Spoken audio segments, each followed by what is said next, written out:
ভাই আমারে কবরে দিস না, আমাকে অন্ধকারে দিস না, আমি একা থাকতে পারবো না, একা সেই যাত্রায় লম্বা যাত্রায় আমি যেতে পারবো না, সে চিল্লাতে থাকে, শোনার মতো কান আপনার আমার হয় না।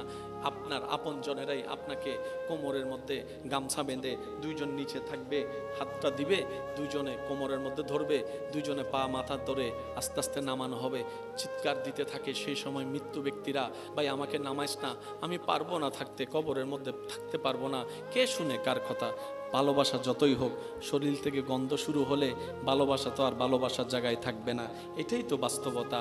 সেজন্য কবরের মধ্যে যখন আপনার দেহটা মাটি স্পর্শ করবে, আপনার চতুর্পাশ থেকে যখন অন্ধকার হতে থাকবে, আমি তখনই বুঝতে পারবো আসলে আপন বলতে পৃথিবীতে কেউ নাই, আপন বলতে পৃথিবীতে কেউ নাই, আপন বলতে পৃথিবীতে কেউ নাই।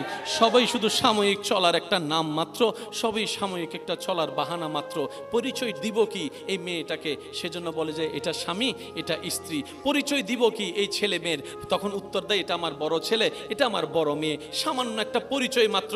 মনে রাখবেন, আর বান্দাদের কোনো পরিচয় হয় না, বান্দাদের শুধু একটাই পরিচয়, প্রত্যেকটা মানুষের শুধু একটাই পরিচয়, সেটা হচ্ছে রবের বান্দা আর নবী মুস্তাফার উম্মত। এই দুইটা পরিচয় ছাড়া আর কোনো পরিচয়, একটু জোরে বলেন না, এই দুই পরিচয় ছাড়া আর কোনো পরিচয়, আরগুলা হচ্ছে চলার বাহানা। যেমন আমি এখানে আসলাম, উনি আমার ভাই, আমি ওনার ভাই, 10 জনের আমাকে পরিচয় করা দিবে কি? উনি কি বলবে? এটা আমার, বলেন না এটা আমার। যদি এই পরিচয়টা করায় না, 10 জনে জিজ্ঞেস করবো এটা কে, এটা কে, উনি উত্তর দিতে পারবে না। ওই সামান্য মানুষের মুখ বন্ধ করার জন্য যেই পরিচয়টা দেওয়া হয়, এটা হচ্ছে সাময়িক পরিচয়, স্থায়ী পরিচয় নয়। প্রত্যেকটা মানুষের শুধু দুইটা পরিচয় স্থায়ী, একটা হচ্ছে বান্দা আর একটা হচ্ছে উম্মত। এছাড়া আর কোনো পরিচয়ের স্থায়িত্ব।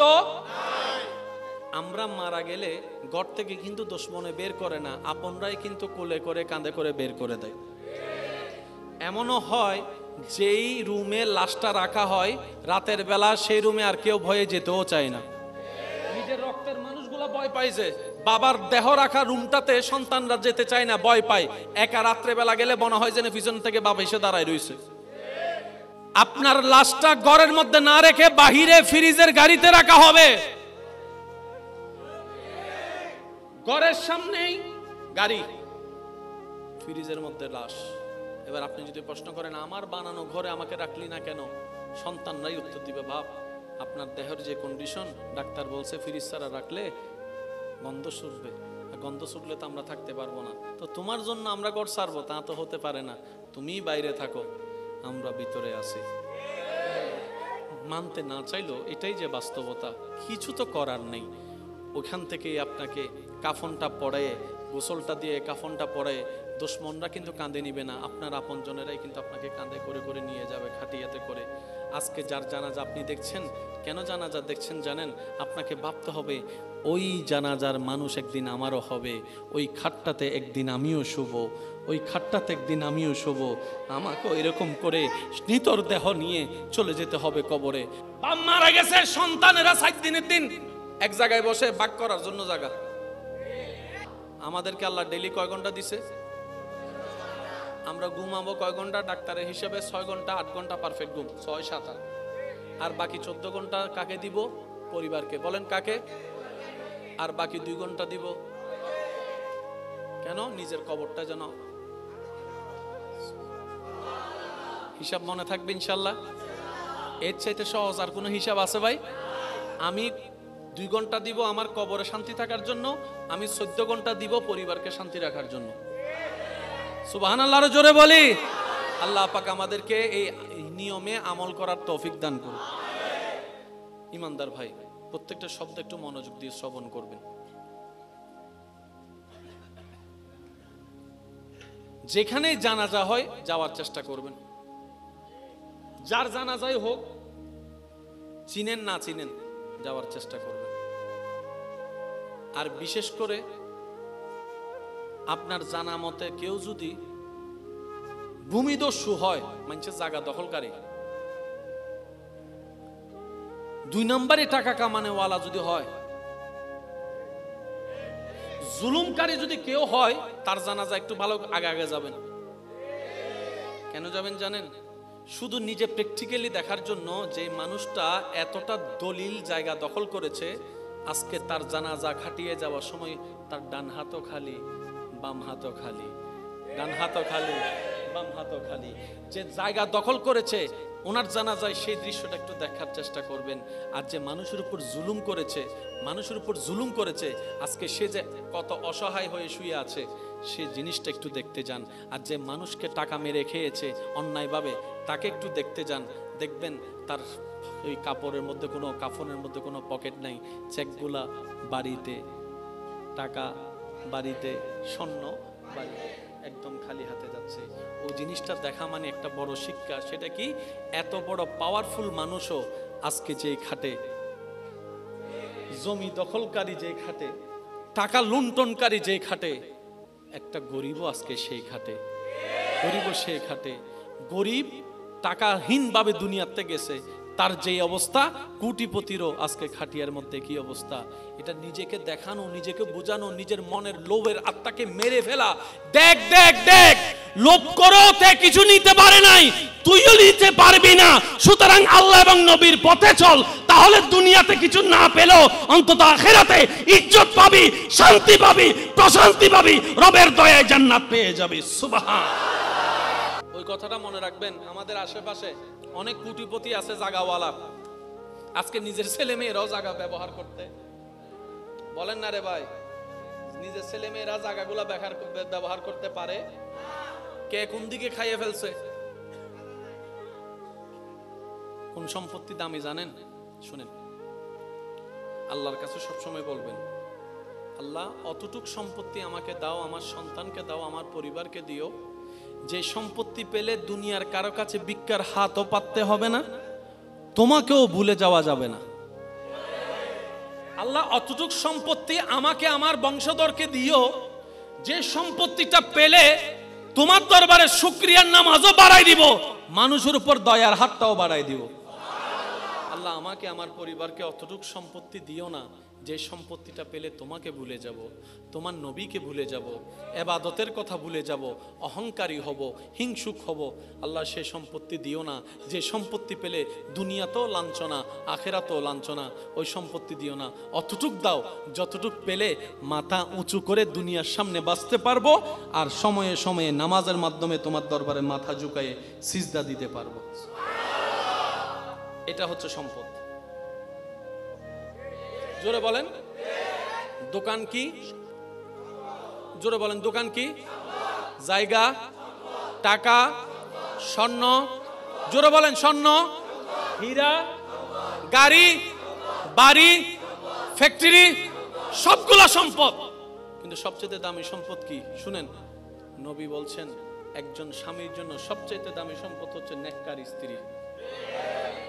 ইয়া রাসূলুল্লাহ, এত জিনিস থাকতে আপনি নেককার স্ত্রীর কথা কেন বললেন, নেককার স্বামীর কথা কেন বললেন? বলে যে শুনো, সে 18 ঘন্টা যেখানেই থাকুক না কেন, 8 ঘন্টা তো ঘরের মধ্যেই থাকবে, ঘুমাতে আসবে, খাইতে আসবে। রাত্রে যখন সারা দিন কাজ করে শরীর যখন টায়ার্ড হয়ে যায়, তখন শরীর কি চায়? একটু জোরে বলেন না, কি চায়? আর প্রত্যেকটা স্বামী চায় স্ত্রীর সাথে ঘুমাতে, প্রত্যেকটা স্ত্রী চায় স্বামীর সাথে ঘুমাতে, প্রত্যেকটা বাবা চায় সন্তানদের চেহারাগুলা একবার দেখে রাত্রে ঘুমাতে।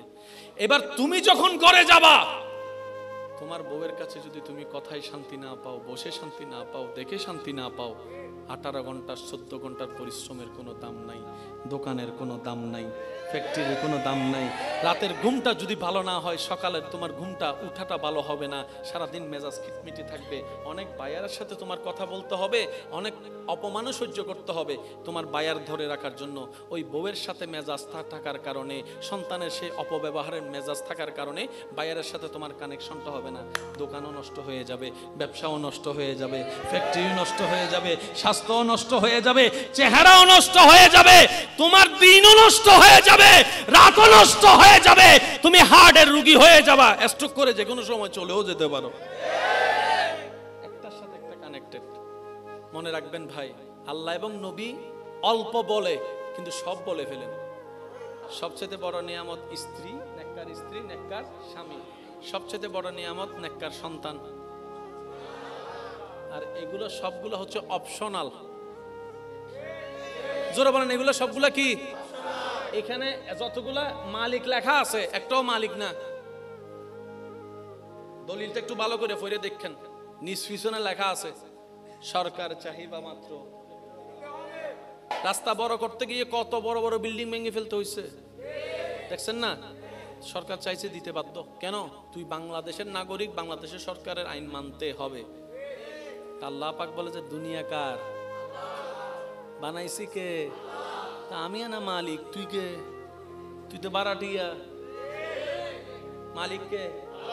আমরা সবাই। এই শব্দটা যার মাথায় বসে যায়, মনে বসে যায়, সে আর কখনো অহংকার করে কাউকে ছোট দেখাতে পারে না।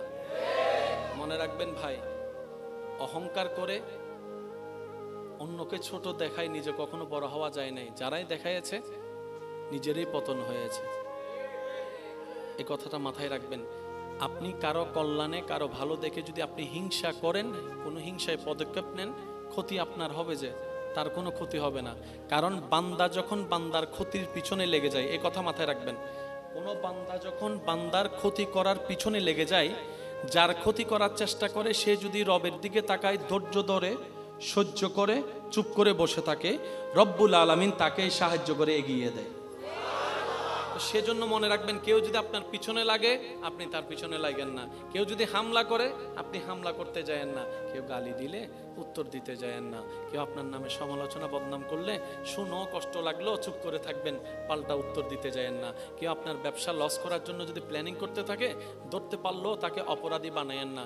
কেন জানেন? আপনি যখনই এরকম সিচুয়েশন করবেন, শুধু একটা কথা বলবেন, ইয়া রব তুমি তো সবকিছু দেখতে পাচ্ছ, ইয়া রব তুমি তো সবকিছু শুনো, তুই ইয়া রব তুমি তো সবকিছু জানো। আল্লাহ আমি তোমার দিকে তাকাই, তোমার হুকুমের অপেক্ষা করছি। আমার হাত আছে, আমি তাকে মারবো না। আমার মুখ আছে, আমি তাকে বাজে কথা বলবো না। আল্লাহ আমার সব আছে, তার ক্ষতি করার জন্য 100 জন মানুষ কিনে মারতে পারবো, আমি সেটা করব না, কারণ করলে তো তুমি নারাজ হবা। আল্লাহ আমি তোমাকে খুশি করতে চাই, তোমাকে রাজি করতে চাই। দুনিয়া আমার দুশমন হোক, আমি তোমাকে রাজি করতে চাই। একবার বলে দেখেন, দেখেন আল্লাহ পাক আপনার পক্ষ হয়ে এমন এমন কাজ করবে, যেখানে কোনো প্রমাণও থাকবে না, জয় আপনার হয়ে যাবে, সম্মান আপনার হয়ে যাবে, রিজিক আপনার বরাদ্দ হয়ে যাবে বেশি আকারে। সুবহানাল্লাহ। সেজন্য বলা হয় ইন্নাল্লাহা মা'আস সাবিরিন। আল্লাহ কার সাথে? ধৈর্য ধারণকারীর সাথে। বলেন তো আল্লাহ কার সাথে? আমি সবার একটু আওয়াজ চাচ্ছি, আল্লাহ কার সাথে? তো বিপদ যদি আপনার না আসে, ধৈর্য ধরবেন কেমনে? তো ধৈর্য ধারণ করার জন্য তো বিপদ আসতে হবে, ধৈর্য ধারণ করার জন্য তো গালি শুনতে হবে, ধৈর্য ধারণ আছে কি নাই ক্ষমতা, সেটার জন্য তো মাই তিনটা খাইতে হবে। ধৈর্য ধারণ আছে না নাই সেই ক্ষমতা আপনার মধ্যে, সেজন্য তো আপনার পিছনে শত্রু থাকার দরকার আছে। শত্রু যদি না থাকে, আপনি পরীক্ষা দিলেন, কই ধৈর্য আছে না নাই প্রমাণ কেমনে হবে? সেজন্য সব খারাপ খারাপ হয় না, কিছু খারাপের ভিতর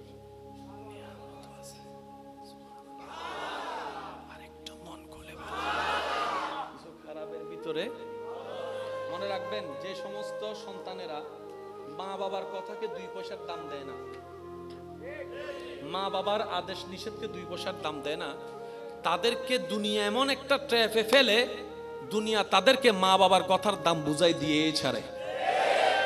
এ কথা মাথায় রাখবেন সব সময়। মা বাবা মন থেকে যেটা বলে, সেটা অকল্যাণ হলো, মার মুখ থেকে বের হলে আল্লাহ সেখানে কল্যাণ দিয়ে দিবে। সুবহানাল্লাহ, জোরে বলেন না। সেজন্য বলা হয়, মায়ের দোয়া বিফল নাই, বাবার দোয়া বিফলে নাই, ওস্তাদের দোয়া বিফলে নাই, মুরব্বির দোয়া বিফলে নাই। এমনকি রাস্তায় পথচারী একজন ভিক্ষুক, উনিও যদি দোয়া করে, সেটা বিফলে যাওয়া হয় না, বিফলে যায় না। তো দোয়াটা কি? মুখ থেকে বলে যে না, কত সুন্দর একটা কথা আল্লাহর ওলি বলেছেন, বলে যে এমন ভাবে কাজ করো, মানুষের সাথে মিশো, উঠা বসা করো, যেন তার অন্তর খুশি হয়ে তোমার ভাগের দোয়া তোমার কাছে চলে আসে, তোমার ভাগের দোয়া তোমার কাছে চলে আসে। কারো কাছে যেন ভিক্ষা করতে না হয় দোয়ার জন্য, কারো যেন ভিক্ষার জন্য চাইতে না হয় দোয়ার জন্য। দোয়া চেয়ে নেওয়া হয় না, অন্তর খুশি করলে দোয়া হয়ে যায়। সুবহানাল্লাহ। আর প্রত্যেকটা দোয়া বিপদ কাটে। সুবহানাল্লাহ। প্রত্যেকটা দোয়া বিপদ কাটে। আচ্ছা, ওই এমনে ঠিক না ঠিক যেগুলো আমরা অনেক সময় বলি, এরকম না, বাস্তব হইলে বললেন। এখানে অনেক ভাইয়েরা আছেন, পড়ালেখা তো কম বেশি সবাই করেছেন, করছেন, আছে না? অনেক সময় যে বিষয়ে ফাঁস করার কথা না, সেজন্য কখনো রবের বান্দা যারা তারা মন ছোট করতে হয় না। আরেকটা আবদার করি, আপনার কাছে যদি কেউ টাকা পায়, জিনিস পায়, দিয়ে দেন, সামর্থ্য থাকলে দিয়ে দেন। আর যদি আপনি পেয়ে থাকেন তাহলে মাফ করে দেন। আমি দুইটা শব্দ বলেছি, একটু খেয়াল করবেন। যদি আপনার থেকে কেউ পায়, সামর্থ্য থাকলে দিয়ে দেন, সামর্থ্য না থাকলে তার সাথে একটু সাক্ষাৎ করে, পারলে দিব, না পারলে দাবি রাখিস না, মাফ করে দেন। তুই 5 লাখ পাস, ধর আমি তোরে 2 লাখ দিচ্ছি ভেঙ্গে ভেঙ্গে, আমারও তো লস, দেখ দিলাম, বাকি 3 লাখ তুই আমার মাফ করে দিস। আর যদি আপনার থেকে কেউ পায়, তার একটু যদি দরকার হয় ওয়ার্নিং দিবেন, আর যদি দরকার না হয় আপনি তাকে বেশি জ্বালাবেন না। কেন শুনেন, সাথে সাথে একটা নিয়ত করেন, আল্লাহ আমি এই পর্যন্ত যাকে যত দার দিয়েছি সবগুলা তোমাকে খুশি করার জন্য কর্জে হাসানা দিয়েছি। শুধু আপনার কাছে হচ্ছে এটা, এই নিয়তটা করা এই মুহূর্তে, আল্লাহ আমি এ পর্যন্ত যাকে যত টাকা দিয়েছি সবকিছু তোমাকে খুশি করার জন্য আমি কর্জে হাসানা দিয়েছি। তাইলে হবে কি জানেন, যত জন থেকে আপনি টাকা পান, যে পরিমাণ টাকা, প্রত্যেক দিন আপনার আমলনামায় এত টাকা পরিমাণ দান সদকা করার সওয়াব প্রত্যেক দিন লেখা হয়ে যাবে। তাহলে সওয়াবে সওয়াব জমছে, টাকাটা তো আপনি পাচ্ছেন না। হাসরের ময়দানে যখন যাবেন, কেউ যদি আপনার টাকা না দেয়, ওই একটা টাকা আপনাকে বুঝাই দেওয়ার জন্য, 2টা টাকা বুঝাই দেওয়ার জন্য সে 70-80 বছরের কবুল করা সওয়াবও আপনাকে দিলে কাজ হবে না, আপনার সেদিকেও লাভ হয়ে যাবে। তো যদি পেয়ে থাকেন অবকাশ দেন, নিয়ত ওইটা আল্লাহ কর্জে হাসানা দিয়েছে। আর যদি আপনার থেকে কেউ পায়, লেনদেনটা হিসাবটা বুঝাই নেন। আমার কথায় মনে কষ্ট পাচ্ছেন না? আজকে না হয় কালকে তো হিসাবটা করতে হবে, আজকে করে নিই না, ওই হিসাবটা তো বড় কঠিন হবে, ওইটা তো বড় কঠিন হবে। মনে রাখবেন, আল্লাহর থেকে মাপ পাওয়া সহজ, বান্দার থেকে মাপ পাওয়া কঠিন। তো হকুল্লাহ নষ্ট হলে গুনাহ, হকুল ইবাদ নষ্ট হলেও গুনাহ। তা আল্লাহর হক নষ্ট হলে, আল্লাহ তো রহমান রহিম, আল্লাহ 1000 কোটি বছরের গুনাহগারকেও মাফ করে দেয়, কিন্তু বান্দা তো চাইরে নাও মাফ করে না। সেজন্য হকুল ইবাদ বড় কঠিন জিনিস। তো হকুল ইবাদ কি কি? মুখের হক, হাতের হক, চোখের হক, কানের হক, ব্যবহারের হক, ব্যবসার হক, লেনদেনের হক, টাকার হক, জমিনের হক, ঘরের হক, সংসারের হক। কারো জমিনের 1 ইঞ্চি যদি ঢুকাই ফেলেন, তাকে অন্য জায়গায় 2 ইঞ্চি দিয়ে দেন, লাভ কি হবে আপনার জানেন? দুনিয়া তো ইজ্জত আপনার বংশের হবে, যে আর কারো হবে না। কিভাবে বুঝাই আমি আপনাদেরকে? যদি রাজত্ব, ক্ষমতায়, টাকা পয়সায় সবকিছু হতো, মোগল সম্রাট যারা ছিল, ওই যে তাজমহল,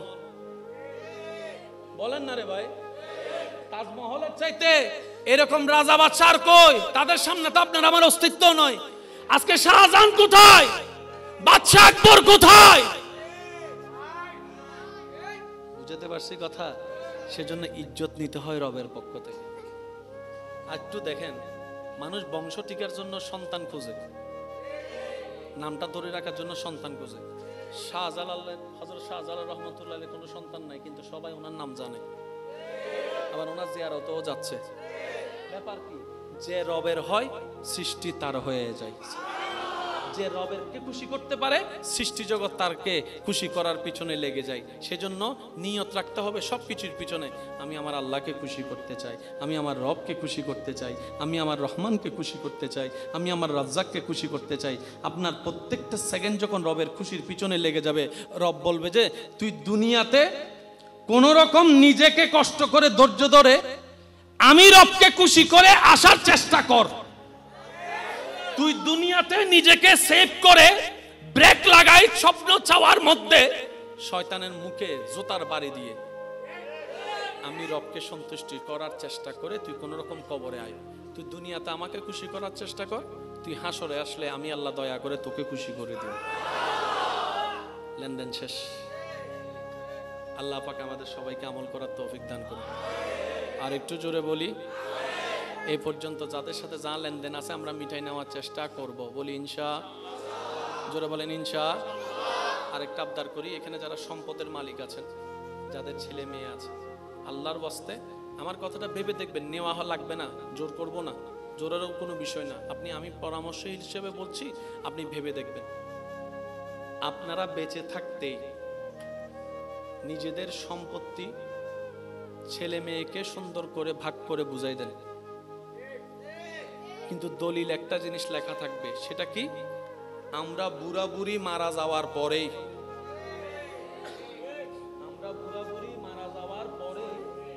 দলিলটা বাস্তবায়ন হবে। শর্ত নাম্বার 1, যদি সন্তানের উপর মা বাবা দুজন খুশি থাকে, তাহলে কি হবে জানেন? বড় ভাই 2 নম্বর, 5 নম্বর, 10 নম্বর ঠোরাঠুরি মামলা মামলি করার সুযোগ। 10 জনের সামনে বলবেন, এই বড় মিয়া, এই রুম তোমার। এই সাজো মিয়া, এই রুম তোমার। যা আল্লাহ আমাকে দিয়েছে হালাল ভাবে কামাইছি, আমি তোমাদেরকে দেওয়ার চেষ্টা করছি, এবার বাড়ানোর দায়িত্ব তোমাদের। আমি তোমাকে 2 রুম করে দিছি, তুমি আমার নাতিদেরকে 4 রুম করে দিবা। কিন্তু শর্ত হচ্ছে একটা, কখনো কারো হক মারতে পারবা না। 2 নম্বর, আল্লাহর উপর ভরসা হারাইতে পারবা না। 3 নম্বর, নবীর প্রেম হারাতে পারবা না। 4 নম্বর, নামাজ ছাড়তে পারবা না। শর্ত দিয়ে দিয়ে সম্পত্তি দিয়ে দেন। এই সম্পত্তি হাসরের ময়দানে আপনার জন্য নাজাতের জরিয়া হয়ে যাবে। একটু জোরে বলি না সুবহানাল্লাহ? আর একটু জোরে বলি সুবহানাল্লাহ? আমি 2টা রুম করে দিছি, আমার নাতিদেরকে তোমরা 4 রুম করে দিবা। আর বছরে একবার আমার সব ছেলে মেয়ে এক জায়গায় বসে, অমুক জায়গায় বসে ভাত খাবা।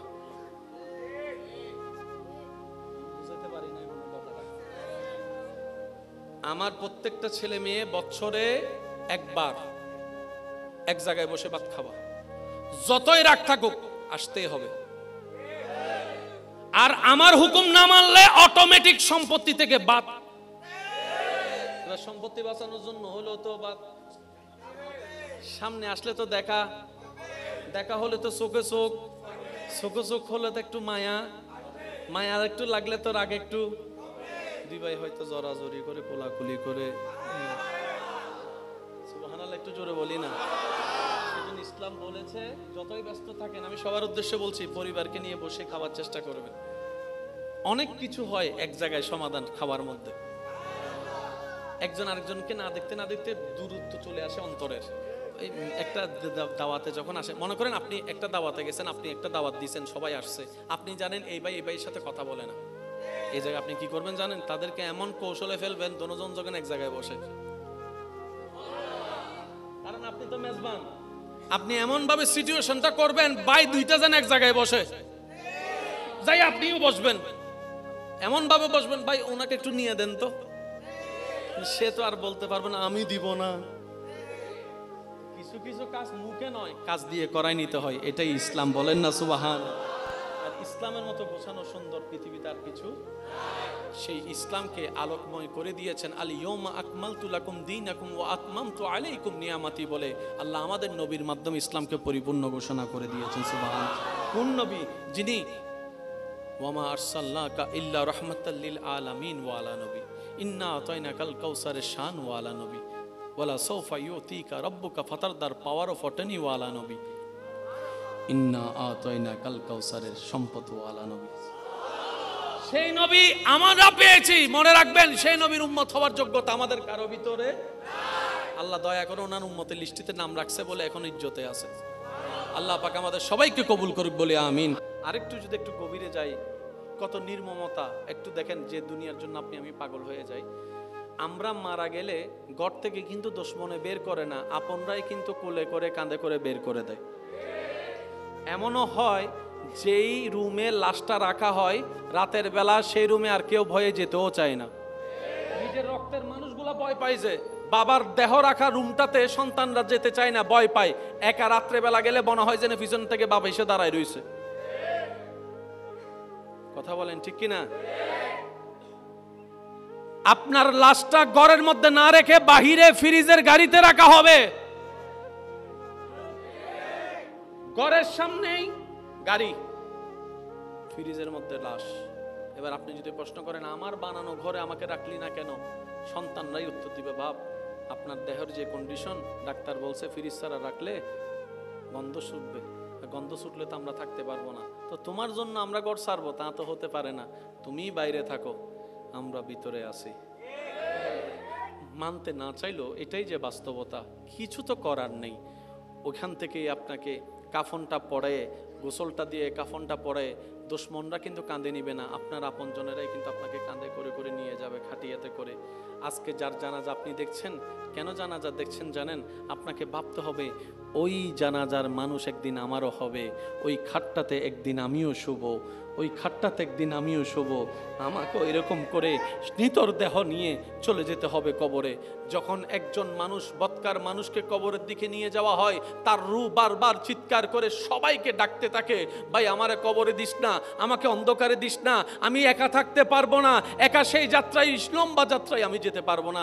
সে চিল্লাতে থাকে, শোনার মতো কান আপনার আমার হয় না। আপনার আপনজনেরাই আপনাকে কোমরের মধ্যে গামছা বেঁধে, দুইজন নিচে থাকবে, হাতটা দিবে, দুইজনে কোমরের মধ্যে ধরবে, দুইজনে পা মাথা ধরে আস্তে আস্তে নামানো হবে। চিৎকার দিতে থাকে সেই সময় মৃত্যু ব্যক্তিরা, তখন রুহগুলা চিৎকার দিতে থাকে, ভাই আমাকে নামাইস না, আমি পারবো না থাকতে, কবরের মধ্যে থাকতে পারবো না। কে শুনে কার কথা?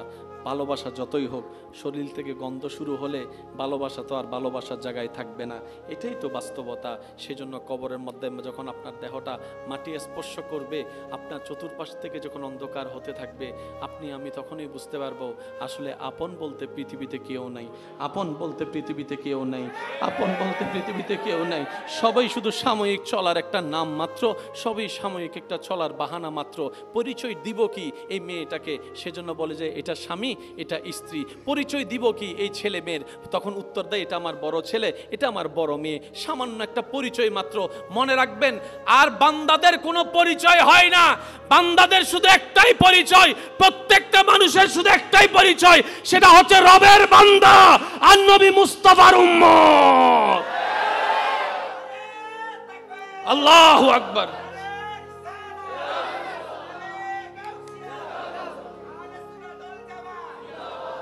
এই দুইটা পরিচয় ছাড়া আর কোনো পরিচয়, একটু জোরে বলেন না, এই দুই পরিচয় ছাড়া আর কোনো পরিচয়, আরগুলো হচ্ছে চলার বাহানা।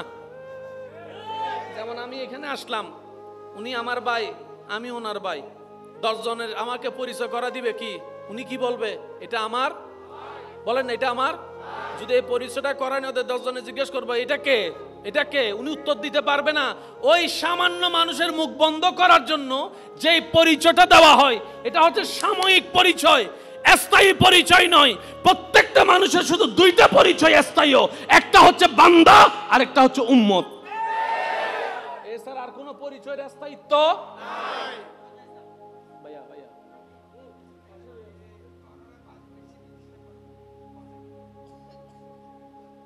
কষ্ট নিয়ে না আমার কথা, এটা হয় কি, এটা আমারও হয়, আপনারও হবে। ওই কথা বলতে বলতে সাইড থেকে একটা কথা আসে, সেটা কানে লাগে, মনোযোগ বলে না, মনোযোগ, এটা আপনারও হবে আমারও হবে। ওই এই জায়গাটা আবার সেই জায়গায় ফিরে আসে, একটু কষ্টকর, যেখান থেকে যাওয়া হয় সেখানে। কথা বলেন ঠিক কিনা? কষ্ট নিচ্ছেন আমার কথায়? গাইল দিলে দিবে দেরি পরে, আয় আবার গাইলুনতে রাজি। সিডেঙ্গে হদিন গাইলে আছে ভালোবাসার গাইল,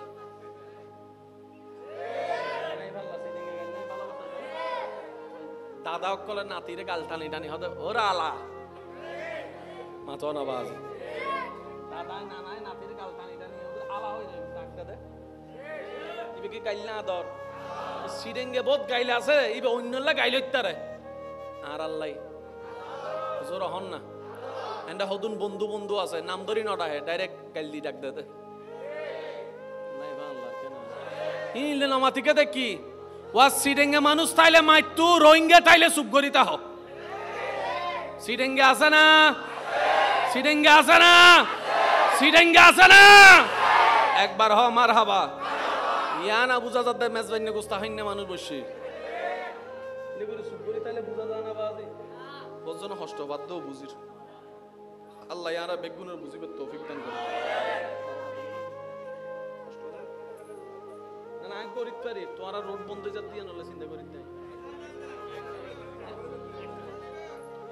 না। আর এটারা রোড করে তো বজনের গাড়ি বন্ধ হয়ে যাবে, কষ্ট হয়ে যাবে না।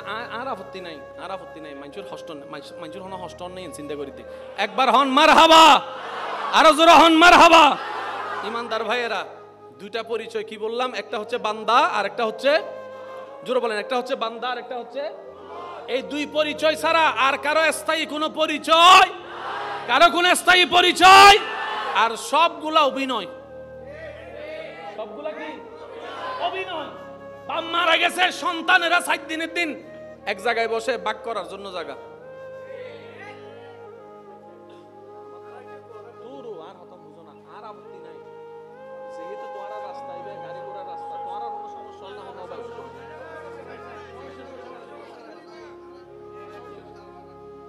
সাড়ে 12টায় তো ঠিক আছে না, কত সাড়ে 12টা হবিলি বাস হলি আর কোনো আপত্তি নেই, যেহেতু আতুন পরবর্তী কোনো তারা নাই। পরবর্তী তারা তাইলে একটা কেন সমস্যা, যেহেতু পরবর্তী তারা নাই আর দ্বিতীয় সমস্যা নেই, যেহেতু রোড তো মানুষের হন হস্টন না, অনারা নিমিন অনারা বালা বুঝন, ঠিক না ভাই? ঠিক, আরা তো মেহমান মানুষ বে, কিন্তু আর আরা না জানি, ঠিক না? দরুদ শরীফ পড়েন আল্লাহুম্মা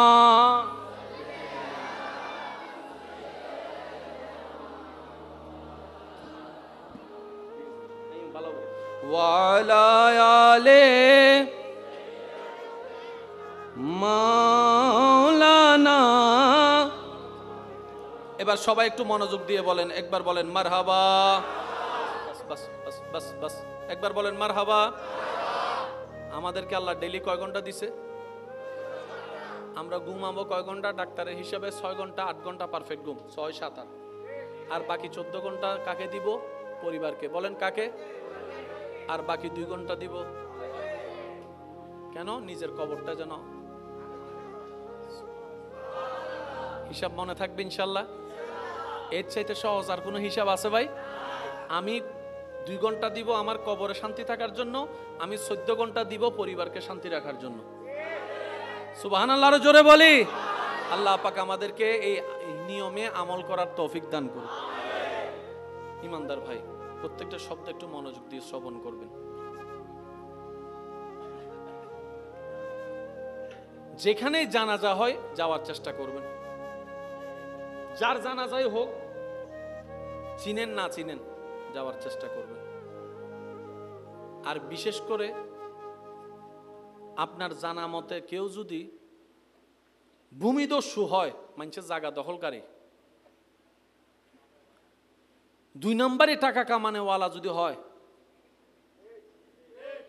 জুলুমকারী যদি কেউ হয়, তার জানাজা একটু ভালো আগে আগে যাবেন। কেন যাবেন জানেন?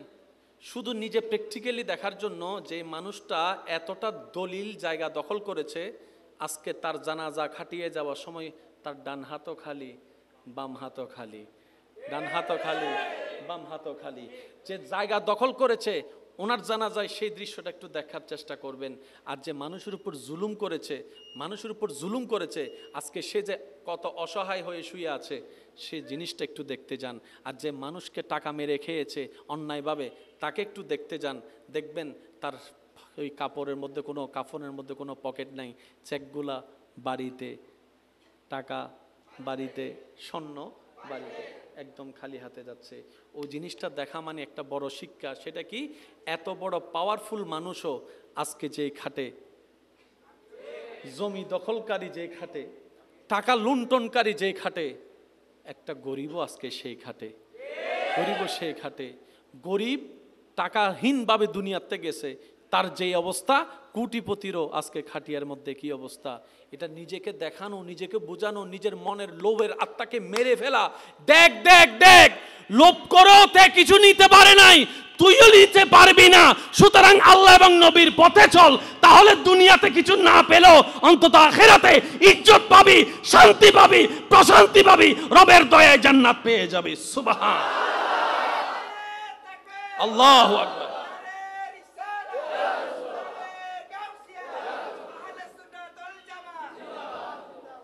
ওই কথাটা মনে রাখবেন। আমাদের আশেপাশে অনেক কোটিপতি আছে, জাগাওয়ালা, আজকে নিজের ছেলে মেয়েরাও জায়গা ব্যবহার করতে বলেন না রে ভাই।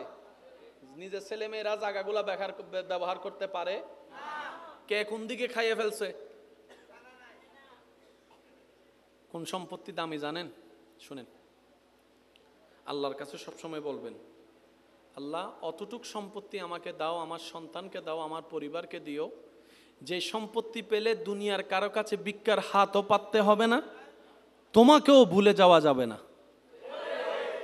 আল্লাহ অতটুক সম্পত্তি আমাকে আমার বংশধরকে দিও, যে সম্পত্তিটা পেলে তোমার দরবারে শুকরিয়ার নামাজও বাড়াই দিব, মানুষের উপর দয়ার হাতটাও বাড়াই দিব। আল্লাহ আমাকে আমার পরিবারকে অতটুক সম্পত্তি দিও না যে সম্পত্তিটা পেলে তোমাকে ভুলে যাব, তোমার নবীকে ভুলে যাব, এবাদতের কথা ভুলে যাব, অহংকারী হব, হিংসুক হব। আল্লাহ সে সম্পত্তি দিও না যে সম্পত্তি পেলে দুনিয়াতেও লাঞ্ছনা, আখেরাতেও লাঞ্ছনা। ওই সম্পত্তি দিও না, অতটুক দাও যতটুক পেলে মাথা উঁচু করে দুনিয়ার সামনে বাঁচতে পারবো, আর সময়ে সময়ে নামাজের মাধ্যমে তোমার দরবারে মাথা ঝুঁকায়ে সিজদা দিতে পারবো। এটা হচ্ছে সম্পদ। জোরে বলেন দোকান কি? জোরে বলেন দোকান কি? জায়গা, টাকা, স্বর্ণ। জোরে বলেন স্বর্ণ, হীরা, গাড়ি, বাড়ি, ফ্যাক্টরি, সবগুলা সম্পদ। কিন্তু সবচেয়ে দামি সম্পদ কি শুনেন? নবী বলছেন একজন স্বামীর জন্য সবচেয়ে দামি সম্পদ হচ্ছে নেককার স্ত্রী। ইয়া রাসূলুল্লাহ, এত জিনিস থাকতে আপনি নেককার স্ত্রীর কথা কেন বললেন, নেককার স্বামীর কথা কেন বললেন? বলে যে শুনো, সে 18 ঘন্টা যেখানেই থাকুক না কেন, 8 ঘন্টা তো ঘরের মধ্যেই থাকবে, ঘুমাতে আসবে, খাইতে আসবে। রাত্রে যখন সারা দিন কাজ করে শরীর যখন টায়ার্ড হয়ে যায়, তখন শরীর কি চায়? একটু জোরে বলেন না, কি চায়? আর প্রত্যেকটা স্বামী চায় স্ত্রীর সাথে ঘুমাতে, প্রত্যেকটা স্ত্রী চায় স্বামীর সাথে ঘুমাতে, প্রত্যেকটা বাবা চায় সন্তানদের চেহারাগুলা একবার দেখে রাত্রে ঘুমাতে। এবার তুমি যখন ঘরে যাবা, তোমার বউয়ের কাছে যদি তুমি কথায় শান্তি না পাও, বসে শান্তি না পাও, দেখে শান্তি না পাও, 18 ঘন্টার 14 ঘন্টার পরিশ্রমের কোনো দাম নাই, দোকানের কোনো দাম নাই, ফ্যাক্টরির কোনো দাম নাই। রাতের ঘুমটা যদি ভালো না হয়, সকালের তোমার ঘুমটা উঠাটা ভালো হবে না, সারাদিন মেজাজ খিটমিটে থাকবে, অনেক বায়ারের সাথে তোমার কথা বলতে হবে, অনেক অপমানও সহ্য করতে হবে তোমার বায়ার ধরে রাখার জন্য। ওই বউয়ের সাথে মেজাজ থাকার কারণে, সন্তানের সেই অপব্যবহারের মেজাজ থাকার কারণে বায়ারের সাথে তোমার কানেকশনটা হবে না। দোকানও নষ্ট হয়ে যাবে, ব্যবসাও নষ্ট হয়ে যাবে, ফ্যাক্টরিও নষ্ট হয়ে যাবে, স্বাস্থ্যও নষ্ট হয়ে যাবে, চেহারাও নষ্ট হয়ে যাবে, তোমার দিনও নষ্ট হয়ে যাবে, রাতও নষ্ট হয়ে যাবে, তুমি হার্টের রোগী হয়ে যাবা, স্ট্রোক করে যে কোনো সময় চলেও যেতে পারো। একটার সাথে একটা কানেক্টেড। মনে রাখবেন ভাই, আল্লাহ এবং নবী অল্প বলে কিন্তু সব বলে ফেলেন। ওয়া প্রধানমন্ত্রী ব্রাজিলের তো নেশি দেনাদের আর মাহফিল তো আজ ইন্টারন্যাশনাল মাহফিল কি ব্রাজিলের তো দর্শক চল্লিশই তো, আর্জেন্টিনা নাই দে ইবে হন দেশি তো হইনা পারি, সেনেগাল বাংলার এইবে হালা সাদাইবে, হালা সাদাইবে, এই ব্রাজিল ইন্দুক আছে এই তো ইয়ত। হ্যাঁ আসলে আর্জেন্টিনা ব্রাজিলের পোশাক পিন্দিতে কি দে হষ্ট ভাই ফানলার আর হতা বাজে আওয়াজ করলে আই কেন উকে ফল মিকে মানুষ তো হুকুকে যাইব হইন্য বাড়িয়া তাহলে হয়তো আওয়াজ নকরি ফেললে মন গুলো দরুদ শরীফ পড়েন আল্লাহুম্মা মাওলানা মুহাম্মদ ওয়া আলা আলি।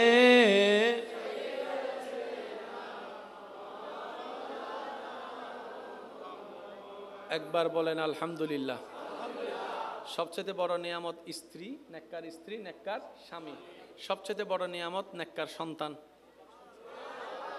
আর এগুলো সবগুলো হচ্ছে অপশনাল। জোরে বলেন এগুলো সবগুলা কি? এখানে যতগুলা মালিক লেখা আছে একটাও মালিক না।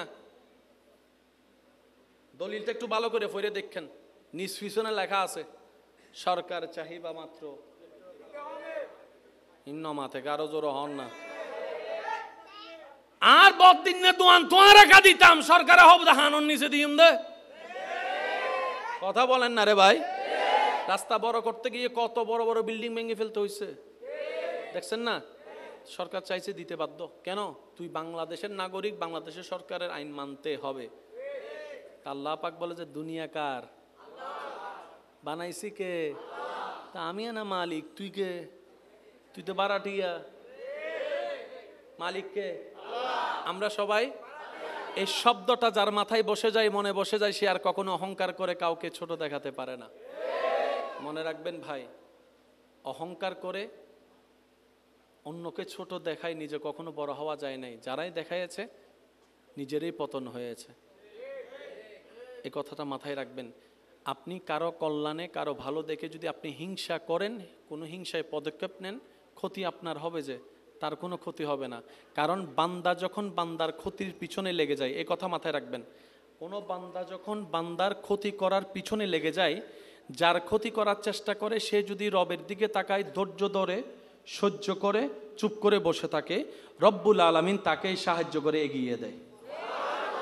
সেজন্য মনে রাখবেন, কেউ যদি আপনার পিছনে লাগে, আপনি তার পিছনে লাগেন না। কেউ যদি হামলা করে, আপনি হামলা করতে যায়েন না। কেউ গালি দিলে উত্তর দিতে যায়েন না। কেউ আপনার নামে সমালোচনা, বদনাম করলে শুনো, কষ্ট লাগলো, চুপ করে থাকবেন, পাল্টা উত্তর দিতে যায়েন না। কেউ আপনার ব্যবসা লস করার জন্য যদি প্ল্যানিং করতে থাকে, ধরতে পারলেও তাকে অপরাধী বানায়েন না। কেন জানেন? আপনি যখনই এরকম সিচুয়েশন করবেন, শুধু একটা কথা বলবেন, ইয়া রব, তুমি তো সব কিছু দেখতে পাচ্ছ। ইয়া রব, তুমি তো সব কিছু শুনো। তো ইয়া রব, তুমি তো সব কিছু জানো। আল্লাহ, আমি তোমার দিকে তাকাই, তোমার হুকুমের অপেক্ষা করছি। আমার হাত আছে, আমি তাকে মারবো না। আমার মুখ আছে, আমি তাকে বাজে কথা বলবো না। আল্লাহ, আমার সব আছে, তার ক্ষতি করার জন্য 100টা মানুষ কিনে মারতে পারবো, আমি সেটা করব না। কারণ করলে তো তুমি নারাজ হবা। আল্লাহ, আমি তোমাকে খুশি করতে চাই, তোমাকে রাজি করতে চাই। দুনিয়া আমার দুশমন হোক, আমি তোমাকে রাজি করতে চাই।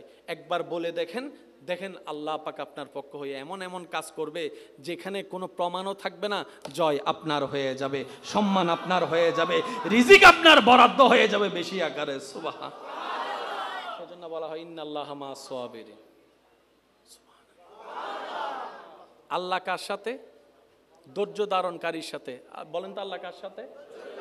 আমি সবার একটু আওয়াজ চাচ্ছি, আল্লাহ কার সাথে? তো বিপদ যদি আপনার না আসে, ধৈর্য ধরবেন কেমনে?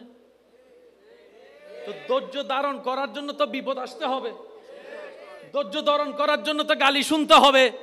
ধৈর্য ধারণ আছে কি নাই ক্ষমতা, সেটার জন্য তো মাইর 3টা খাইতে হবে। ধৈর্য ধারণ আছে না নাই সেই ক্ষমতা আপনার মধ্যে, সেজন্য তো আপনার পিছনে শত্রু থাকার দরকার আছে। শত্রু যদি না থাকে, আপনি পরীক্ষা দিলেন, কই ধৈর্য আছে না নাই প্রমাণ কেমনে হবে? সেজন্য সব খারাপ খারাপ হয় না, কিছু খারাপের ভিতর আরেকটু মন খুলে কিছু খারাপের ভিতরে। অনেক সময় ঘর থেকে বের হওয়ার সময়, অন্য জায়গায় যাওয়ার সময় ওই উসাট খাই। বের হওয়ার সময় অনেক সময় বাঁধা খায় না, উসট খায় না। তা মুরব্বী করলে কি হয়?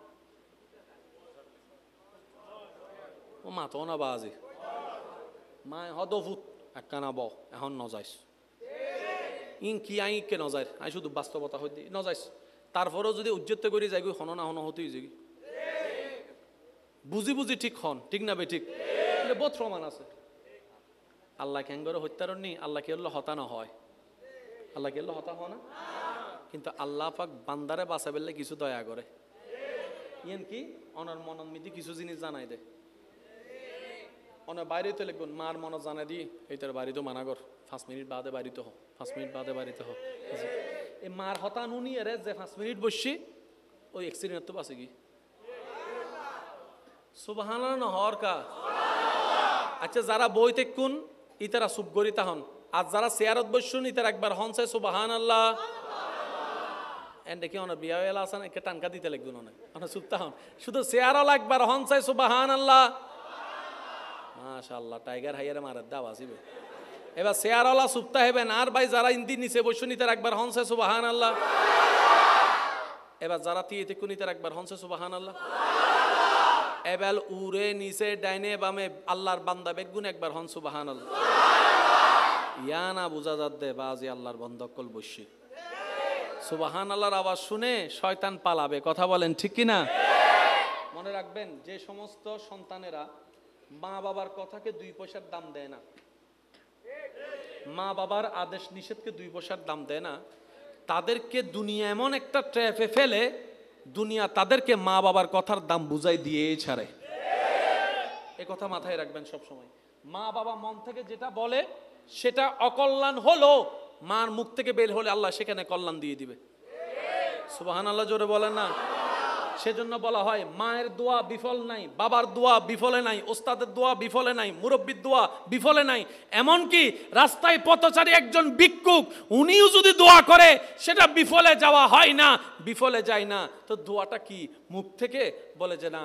কত সুন্দর একটা কথা আল্লাহর ওলি বলেছেন, বলে যে এমনভাবে কাজ করো, মানুষের সাথে মিশো, উঠা বসা করো, যেন তার অন্তর খুশি হয়ে তোমার ভাগের দোয়া তোমার কাছে চলে আসে, তোমার ভাগের দোয়া তোমার কাছে চলে আসে। কারো কাছে যেন ভিক্ষা করতে না হয় দোয়ার জন্য, কারো যেন ভিক্ষার জন্য চাইতে না হয় দোয়ার জন্য। দোয়া চেয়ে নেওয়া হয় না, অন্তর খুশি করলেই দোয়া হয়ে যায়। সুবহান। আর প্রত্যেকটা দোয়া বিপদ কাটে। সুবহানাল্লাহ। প্রত্যেকটা দোয়া বিপদ কাটে। আচ্ছা, ওই এমনি ঠিক না ঠিক যেগুলো আমরা অনেক সময় বলি এরকম না, বাস্তব হইলে বললেন। এখানে অনেক ভাইয়েরা আছেন, পড়ালেখা তো কম বেশি সবাই করেছেন, করছেন, আছে না? অনেক সময় যে বিষয়ে ফাঁস করার কথা না, এই অটো ভাষক করলো সুগরি থেকে তো সনা মাথার দে বাস্তব না, বাস্তব আপনারা বলেন না। আনসার করছে 50 পাইয়ে গেছে 60, ওই নাইলে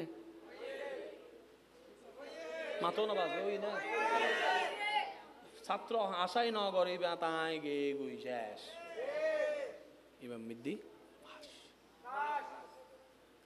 কি রে হাম হুন্দি হইলো, হাম হুন্দি হইলো, হাম হুন্দি হইলো, হাম ইতে পরীক্ষা দিয়ে আইয়ারা যাতে হাঁদের গরত বই বই মা আইয়ারা দেখার দে ফোয়া হাঁদের কিরো ফুত ও মা হাঁদর দেখিলে ও বা আজিও তো শেষ।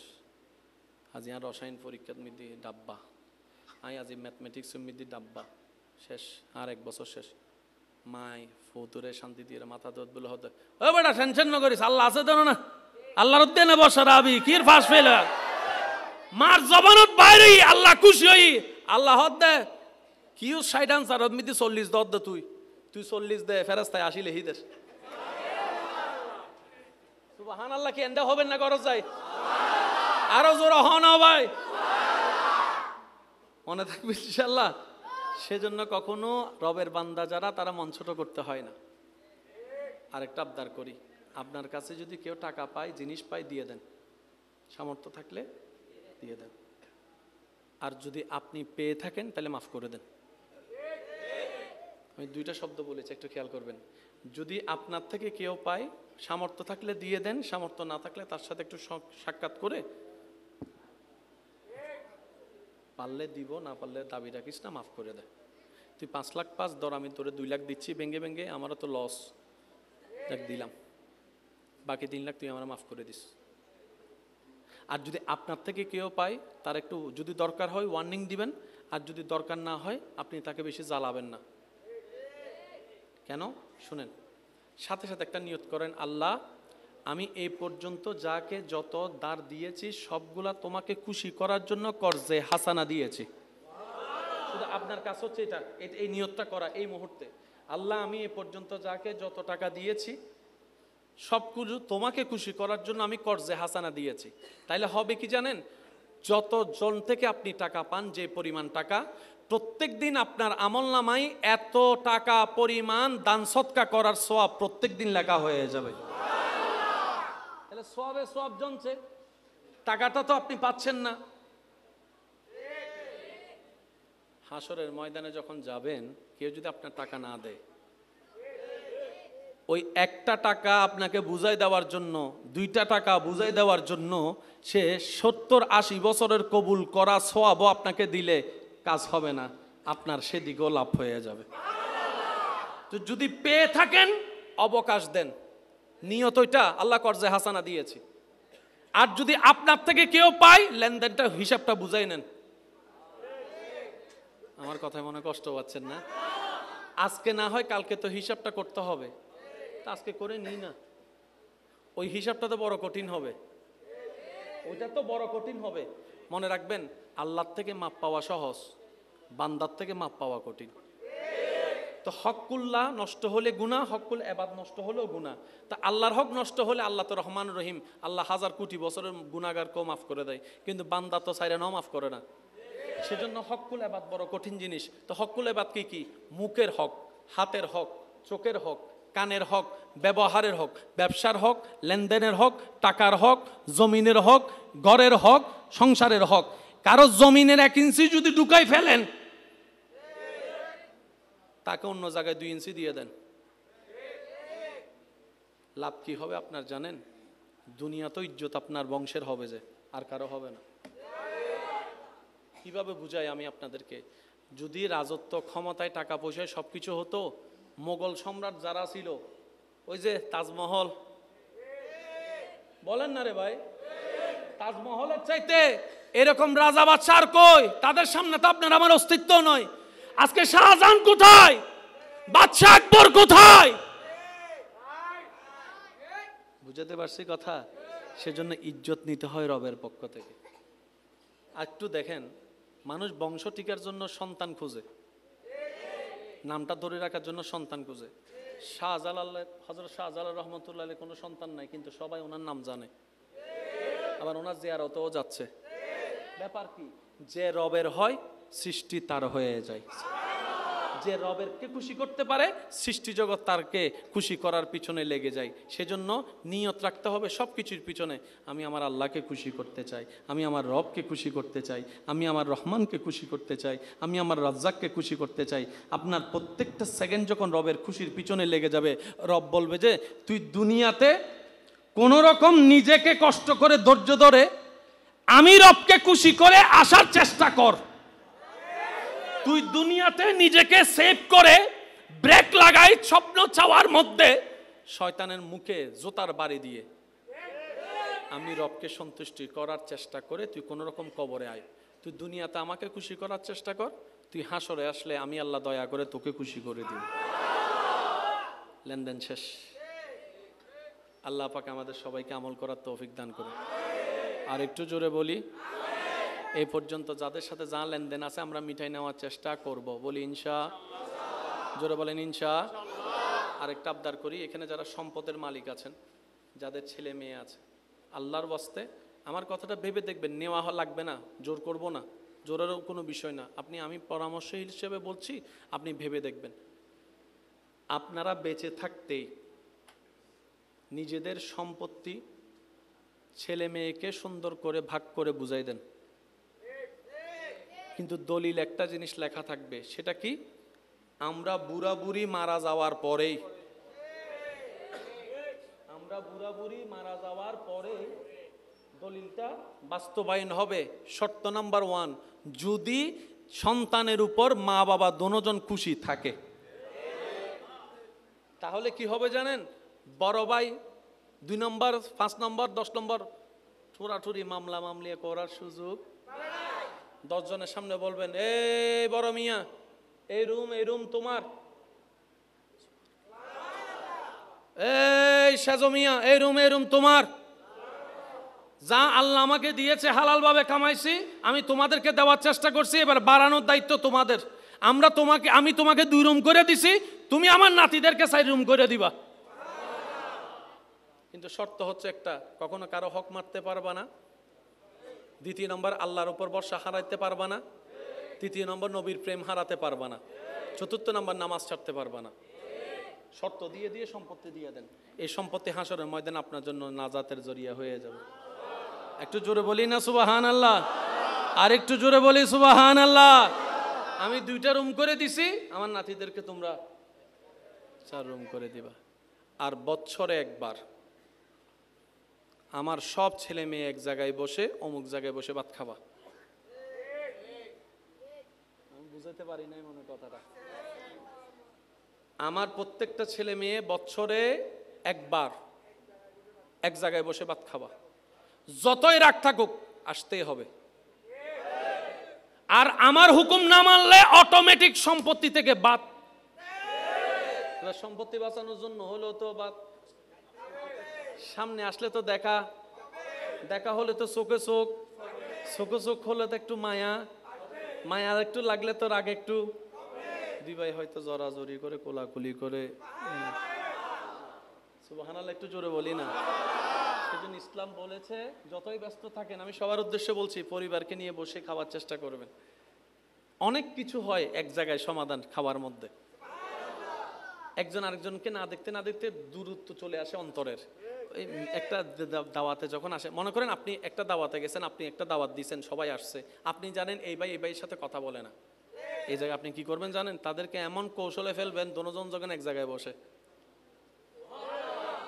কারণ আপনি তো মেজবান, আপনি এমন ভাবে সিচুয়েশনটা করবেন ভাই দুইটা যেন এক জায়গায় বসে, যাই আপনিও বসবেন, এমন ভাবে বসবেন ভাই ওনাকে একটু নিয়ে দেন তো, সে তো আর বলতে পারবে না আমি দিব না। কিছু কিছু কাজ মুখে নয় কাজ দিয়ে করাই নিতে হয়, এটাই ইসলাম, বলেন না সুবহান। আর ইসলামের মতো গোছানো সুন্দর পৃথিবীতে আর কিছু, সেই ইসলামকে আলোকময় করে দিয়েছেন। আল ইয়াউমা আকমালতু লাকুম দীনাকুম ওয়া আতমামতু আলাইকুম নিয়ামাতি বলে আল্লাহ আমাদের নবীর মাধ্যমে ইসলামকে পরিপূর্ণ ঘোষণা করে দিয়েছেন। সুবহান। কোন নবী? যিনি ওয়ামা আরসালনাকা ইল্লা রাহমাতাল লিল আলামিন ওয়া আলা নবী ইন্না আতাইনাকাল কাউসারের শান ওয়া আলা নবী ওয়ালা সাউফা ইউতিকা রাব্বুকা ফাতারদার পাওয়ার অফ অটনি ওয়া আলা নবী ইন্না আতাইনাকাল কাউসারের সম্পদ ওয়া আলা নবী।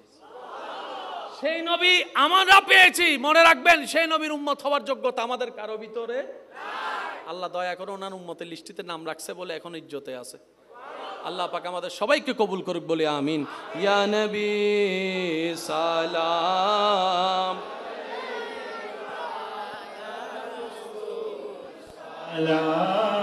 আরেকটু যদি একটু গভীরে যাই, কত নির্মমতা একটু দেখেন, যে দুনিয়ার জন্য আপনি আমি পাগল হয়ে যাই। আমরা মারা গেলে ঘর থেকে কিন্তু দুশমনে বের করে না, আপনরাই কিন্তু কোলে করে কাঁধে করে বের করে দেয়। এমনও হয় যেই রুমে লাশটা রাখা হয় রাতের বেলা, সেই রুমে আর কেউ ভয়ে যেতেও চায় না। নিজের রক্তের মানুষগুলা ভয় পায় যে বাবার দেহ রাখা রুমটাতে সন্তানরা যেতে চায় না, ভয় পায়।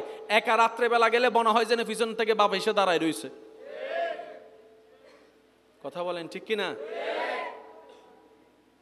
আপনার লাশটা ঘরের মধ্যে না রেখে বাহিরে ফ্রিজের গাড়িতে রাখা হবে, ঘরের সামনেই গাড়ি, ফ্রিজের মধ্যে লাশ।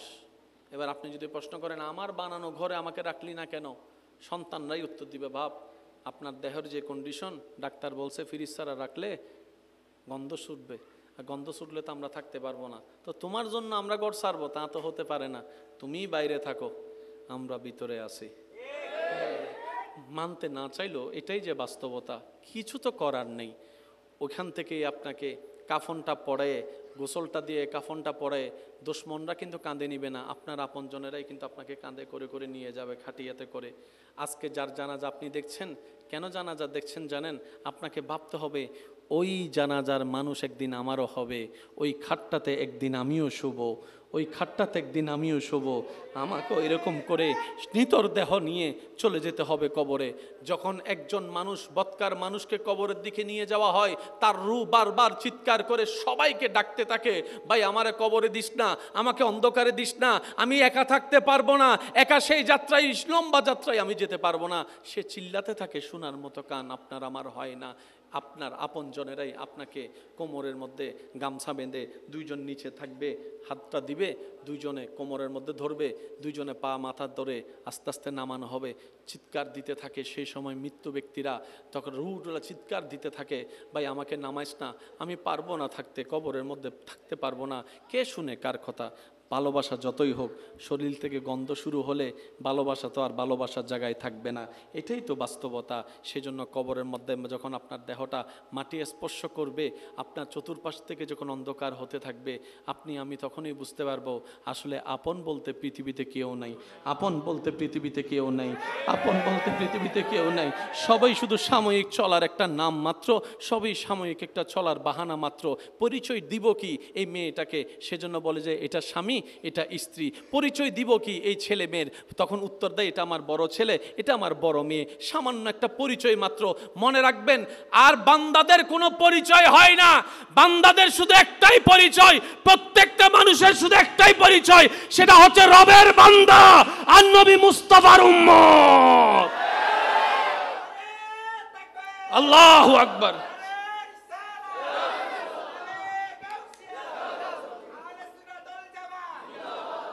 এই দুইটা পরিচয় ছাড়া আর কোনো পরিচয়, একটু জোরে বলেন না, এই দুই পরিচয় ছাড়া আর কোনো পরিচয়, আরগুলা হচ্ছে চলার বাহানা। যেমন আমি এখানে আসলাম, উনি আমার ভাই, আমি ওনার ভাই, 10 জনের আমাকে পরিচয় করা দিবে কি? উনি কি বলবে? এটা আমার, বলেন না এটা আমার। যদি এই পরিচয়টা করায় না, ওদের 10 জনে জিজ্ঞেস করবো এটা কে, এটা কে, উনি উত্তর দিতে পারবে না। ওই সামান্য মানুষের মুখ বন্ধ করার জন্য যেই পরিচয়টা দেওয়া হয়, এটা হচ্ছে সাময়িক পরিচয়, স্থায়ী পরিচয় নয়। প্রত্যেকটা মানুষের শুধু 2টা পরিচয় স্থায়ী, একটা হচ্ছে বান্দা আর একটা হচ্ছে উম্মত। এছাড়া আর কোনো পরিচয়ের স্থায়িত্ব নাই। ভাইয়া ভাইয়া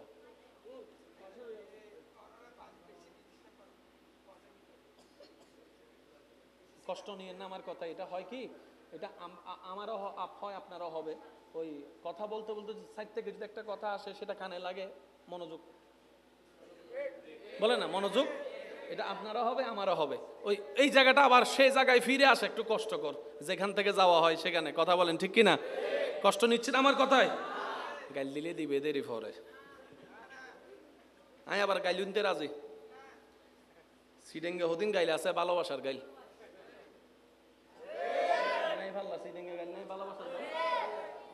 দাদা অক্কলের নাতিরে গাল টানি টানি হতে ওরা আলা মাথা না বাজে, দাদাই নানায় নাতির গাল টানি টানি ওদের আলা হই রে ডাক দে ইবে কি গাইল না আদর। সিডেঙ্গে বহুত গাইলে আছে, ইবে অন্যলা গাইল ইত্তারে আর আল্লাহ জোর হন না।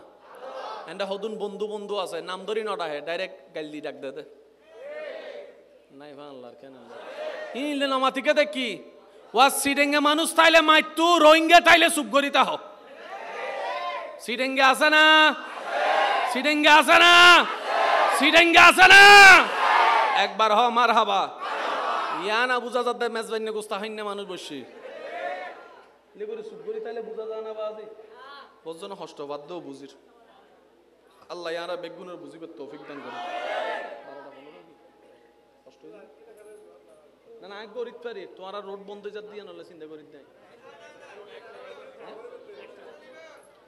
না। আর তারা রোড করে তো বজনের গাড়ি বন্ধ হয়ে যাবে, হষ্ট হয়ে যাবে না। আর আপত্তি নাই, আর আপত্তি নাই। মানুষের হষ্ট, মানুষের হন হষ্ট নেই, চিন্তা করি দি। একবার হন মার হাবা, আরো জোরে হন মার হাবা। ইমানদার ভাইয়েরা, 2টা পরিচয় কি বললাম? একটা হচ্ছে বান্দা আর একটা হচ্ছে, জোরে বলেন, একটা হচ্ছে বান্দা আর একটা হচ্ছে। এই 2 পরিচয় ছাড়া আর কারো স্থায়ী কোনো পরিচয়, কারো কোনো স্থায়ী পরিচয়, আর সবগুলা অভিনয়। সবগুলা কি অভিনয়। বাপ মারা গেছে, সন্তানেরা 7 দিনের দিন এক জায়গায় বসে বাক করার জন্য জায়গা। তুরু আর হতম বুঝো না, আর আপত্তি নাই। যেহেতু তোমার রাস্তা ইবে গাড়ি ঘোড়ার রাস্তা, তোমার কোনো সমস্যা না হলো ভাই।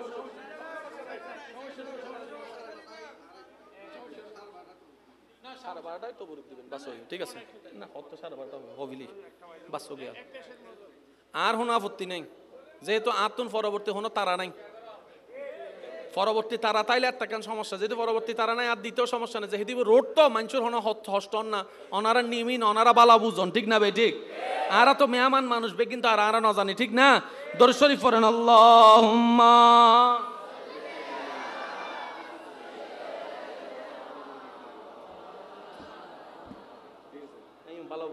ওয়ালা আলে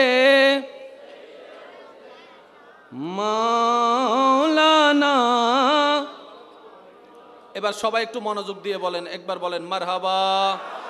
বাস বাস বাস বাস, একবার বলেন মারহাবা। আমাদেরকে আল্লাহ ডেইলি কয় ঘন্টা দিছে? আমরা ঘুমাবো কয় ঘন্টা? ডাক্তারের হিসাবে 6 ঘন্টা 8 ঘন্টা পারফেক্ট ঘুম, 6 7 8। আর বাকি 14 ঘন্টা কাকে দিব? পরিবারকে। বলেন কাকে? আর বাকি 2 ঘন্টা দিব কেন? নিজের কবরটা যেন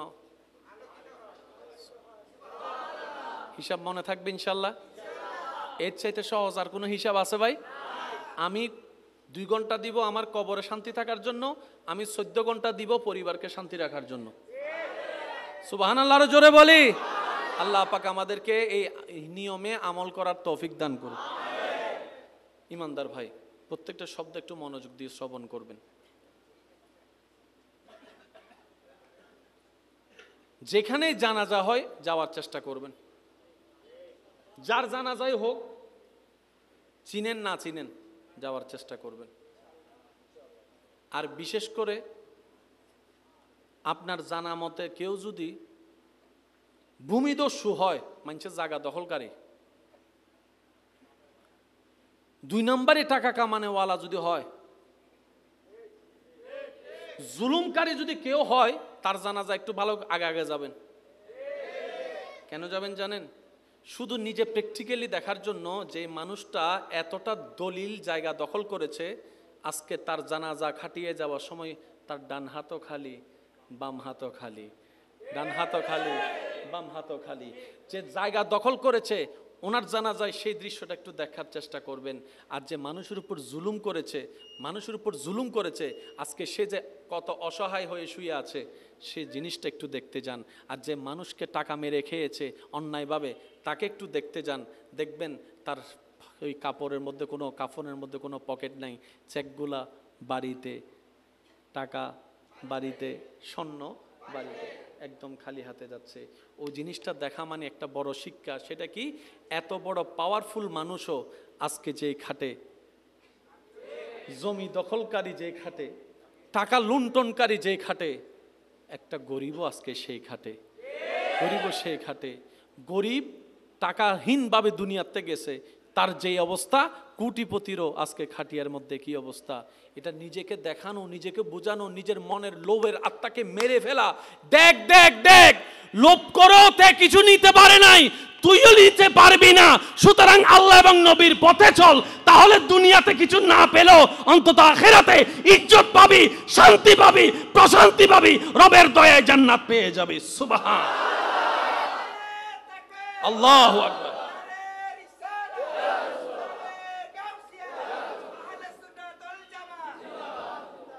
ওই কথাটা মনে রাখবেন। আমাদের আশেপাশে অনেক কোটিপতি আছে, জাগাওয়ালা, আজকে নিজের ছেলে মেয়েরাও জায়গা ব্যবহার করতে বলেন না রে ভাই, নিজের ছেলে মেয়েরা জায়গাগুলা ব্যবহার করতে পারে। কে কোন দিকে খাইয়ে ফেলছে? কোন সম্পত্তি দামি জানেন? শুনেন, আল্লাহর কাছে সবসময় বলবেন, আল্লাহ অতটুক সম্পত্তি আমাকে দাও, আমার সন্তানকে দাও, আমার পরিবারকে দিও, যে সম্পত্তি পেলে দুনিয়ার কারো কাছে ভিক্ষার হাতও পাততে হবে না, তোমাকেও ভুলে যাওয়া যাবে না।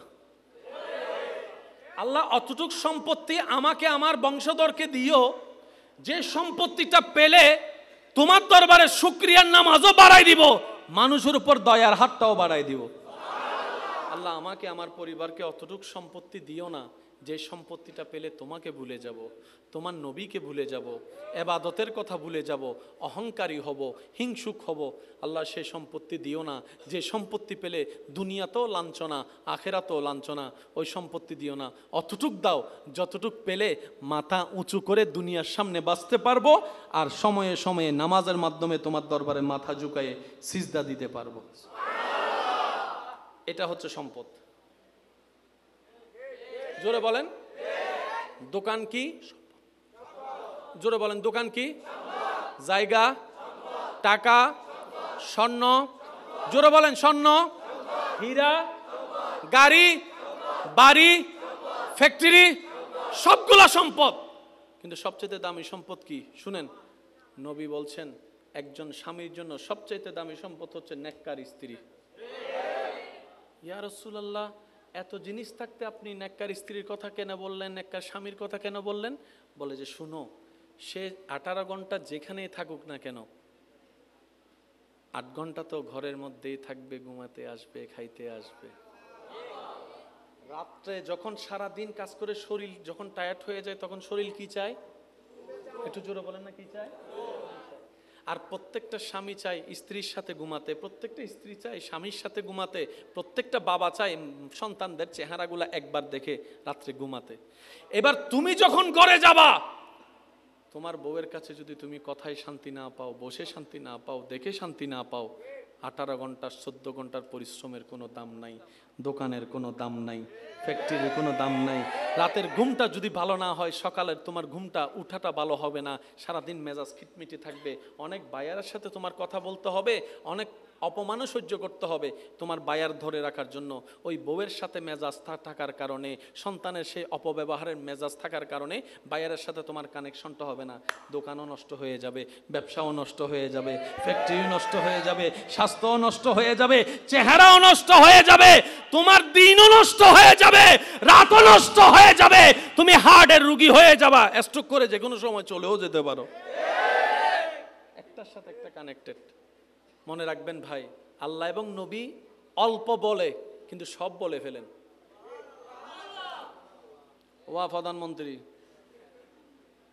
ব্রাজিলের তো নেশিদানা দেশ আর মাহফিল তো আজ ইন্টারন্যাশনাল মাহফিল কি ব্রাজিলের তো দর্শক চল্লিশি তো আর্জেন্টিনা নাই দে